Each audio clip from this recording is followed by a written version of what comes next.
Welcome to Uncaged, a show celebrating thought leadership from today's top business leaders. The program provides a voice to amazing executives from around the globe who are shaping the world of business today and mapping the path to the world of commerce tomorrow. Today, we've got Carmen Pérez Andrade from Seville, Spain, joining us. Hello, Carmen. Hi, Vance. How are you doing? Great. Carmen is the Chief Commercial Officer of Surexport. Surexport is one of the largest producers and traders of berries. And Carmen is going to tell us a little bit more about the story that they've taken as a company. Carmen's background has been heavily in the area of agricultural engineering. She's worked in the fruit and vegetable sector for over 20 years. Her experience in the field has helped her to build a global view and has a very clear idea of where this space has come from and where it's going in the future. So we're really excited to hear from you, Carmen, on how this industry is evolving. And congratulations on all of the progress that Surexport has been making over the recent last couple of years, and certainly about the recent announcement as you guys become truly a major global player in the space. So, before we go into the business and some of the activity that you guys have been involved with, tell me a little bit more about yourself and your career and how you've evolved in this business. Well, as you just said, my name is Carmen, and I come from a family very closely related to agriculture.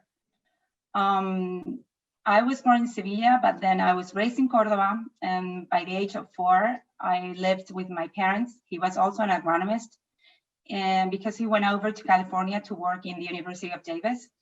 So ever since I was 4, I guess I was very related to the industry. Once I started, I finished my, once I decided what to study in the university, I went and got my degree in engineering in agriculture as well.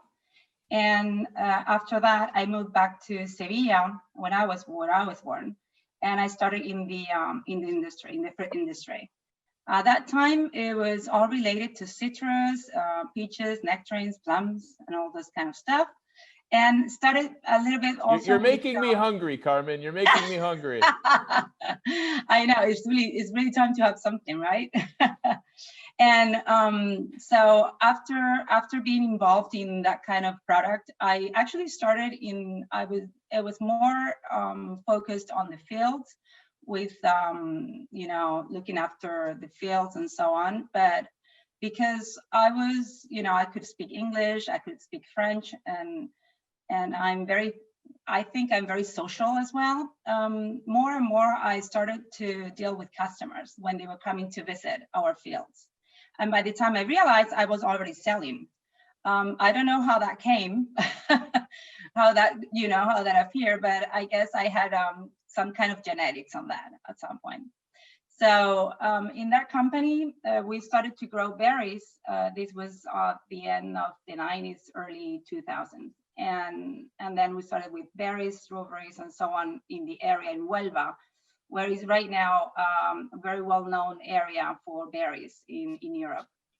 After that, I started to work with Surexport, which is a company where I've been already for, I would say, 11 years now, if I'm not wrong. And in that company, this was formed back on late 90s, and it was actually a very small company, family-owned company, formed by 3 brothers and the parents. And at that time, it was only strawberries that it was grown in the area. Right now, Surexport is it's a company that is over 20 years old, and we do all the 4 products, and with a very clear idea of having those products 12 months for our customers. Ever since, I would say, 2005, genetics was part of the key of what the company thought it was important to offer our customers. and also to get that differentiation in the market. So that's how everything started, with just a little bit, a very small field of strawberries, and right now we grow all the different 4 products in Kenya, in Portugal, north of Spain, south of Spain, north of Morocco, south of Morocco, and willing to even go overseas. Well, Mom and Carmen, I mean, listening to you talk about this, I definitely makes me hungry. You know, most of the conversations I've had to date have been with technology companies, finance companies. So, but dealing with raspberries and strawberries and produce, certainly, I can imagine that the industry has changed. I can only imagine the things that you guys have gone through during the last year with COVID. But tell me a little bit about where Surexport is today. It sounds like you guys are producing fruit literally across the region. But with the recent news of the investment in the business, it sounds like things are expanding. Well, the thing is that first of all, we were having a very clear idea of where we wanted to go. It's been tough, hasn't been easy, and especially with products, as you were saying, your berries are very delicate. So it's something you need to sell every day, and your strategy has to be very clear, even if things are not the way you thought it would be. And from the very beginning, we knew that it was important to be close to the customer. So our plan was to go from source, or growers, directly to customers. And this is something that has been taking long because it hasn't been easy. There was always a middleman in this industry, especially because most of growers were not well organized. In our case, we had that strategy and we knew we had to do it. So it was important for us to understand the trends of the market and also to understand what the customers were asking for. So after doing all this research and adapting our business to what we were thinking that it was the key to go direct from source to the customer, right now we already have this great relationship with good customers, and we are already planning for, let's say, not only short terms for only just one season, but also for midterm and long-term ideas. That's great. That's great. Yeah. Now, I mean, Carmen, you and I have spoken, and certainly when we hear about snowstorms in Madrid, and I can only imagine how that impacts your business on logistics and geopolitical things like Brexit probably making challenges and COVID. But I mean, what are the biggest challenges today that you face in your business? Well, the biggest challenge I would say is that we're dealing with a product that has very not very long shelf life. So every single thing that you need to think about in your business has to be you have to be very quickly making decisions and cope with the situations. So, for instance, when COVID appeared in our life, we had in the company all our sales well planned and everything, and all of a sudden, all the customers decided with the COVID, things had to change. So we were having promotions in place because actually, bear in mind that when the COVID showed up, we were in the peak of the season with blueberries, strawberries, blackberries, and all the different berries. And all of a sudden you get this COVID and all your sales plans just crashed. So, and for the first time, I must admit that I was completely in blank. I'm like, what's going to happen now? Because you are so used to all kind of challenges, but this was so new and no one really knew how to handle it. So, at the very beginning was very confusing, but in the end, the thing is that it took us a little bit to understand how customers were going to change their pattern on buying. But once we got this in place, it was easy to get going. But it was very tough 2 weeks, Band, very tough 2 weeks. Yeah, Now, no, after- I think that that's probably the biggest understatement, and knowing the scale of your operations, I can only Yeah. imagine how complex a moment that must have been when Yeah. you're trying to figure out, oh my God, where do the blueberries go? You know, How I'm gonna and you cope with know, all this, right? But I mean, on the other hand, everything went okay. Bear in mind that with COVID and all this that showed up, health right now is like something very important to people, and you relate fruit and health. So the good thing is that all the sales in general for berries just went up very quickly in most of the areas. So even if it was difficult with transport and with understanding the pattern on buying, sales were pretty good. So in the end, that has helped the industry. And then from what I've heard, it's not only been in berries, but throughout the whole agriculture industry. So that's a good thing, but I can assure you we didn't know. Well, I mean, I can tell you as an end consumer, that definitely goes through my mind, especially this morning as I devoured a whole container of blueberries with the idea that this was healthy for me. So I had to have it. So it completely makes sense.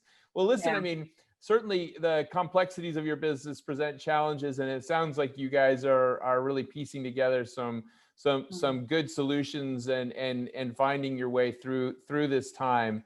But I mean, your business is also one that gives people so much happiness, and I just was curious that, you know, when you think about your job, what gives you the most joy from your work? Well, I know I'm gonna sound a bit not very humble, but I need to say that I just love what I do. I'm very, very lucky, but I know you are on the same page as me.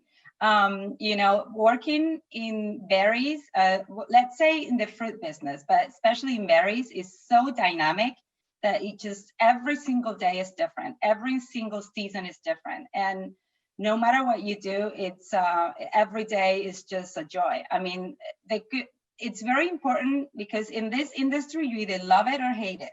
There's no in between. If you are for this industry, I mean, it's just every single day. It's really an amazing day. You don't stop to learn, and you know, if you are ready for challenges and for sometimes heart attacks, come over.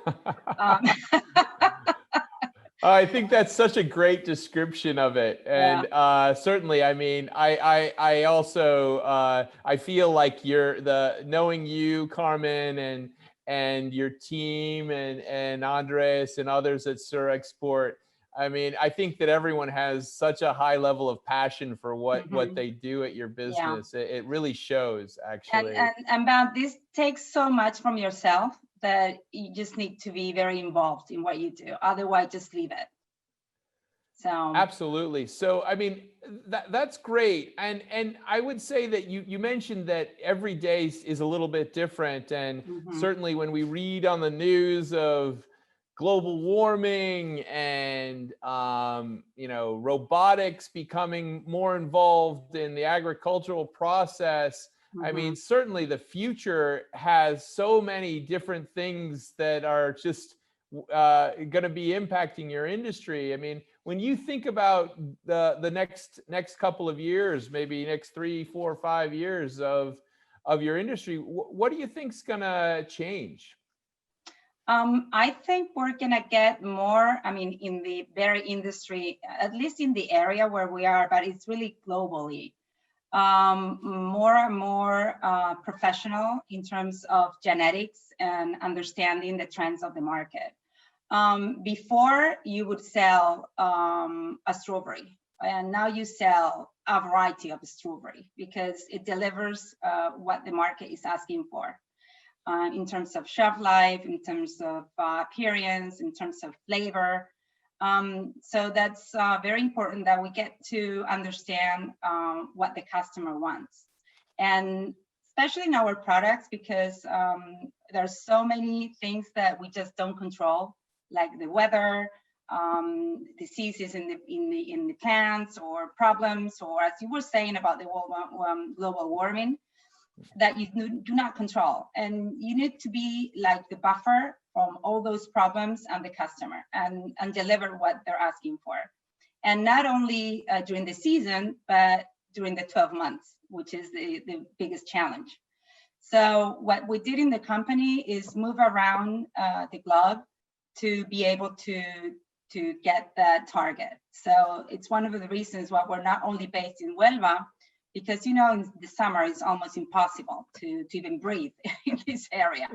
We go up to 45 degrees easily. So what we've been doing is just moving around areas and different countries to make sure that we do deliver this consistency on product those 12 months. Well, as long as you guys can find a way to continue to produce those unbelievably delicious berries, I think the world will be a good place in the future. Yeah. Carmen, thank you so much for joining us today on Uncaged. Carmen Andrade is the Chief Commercial Officer of Surexport. Surexport is a world-leading producer and trader of berries. Really enjoyed this conversation to learn more about your business, Carmen. And it's great to have you on Uncaged. Uncaged is the show that supports and provides a voice to amazing executives from around the globe who are shaping the world of business today and mapping the path to the world of commerce tomorrow. And Surexport is certainly feeding us today and tomorrow. So thank you so much, Carmen, for your comments. And I really enjoyed having you on the show today. To all of our listeners and viewers, we'll see you soon. Thank you, Bant. Thank you.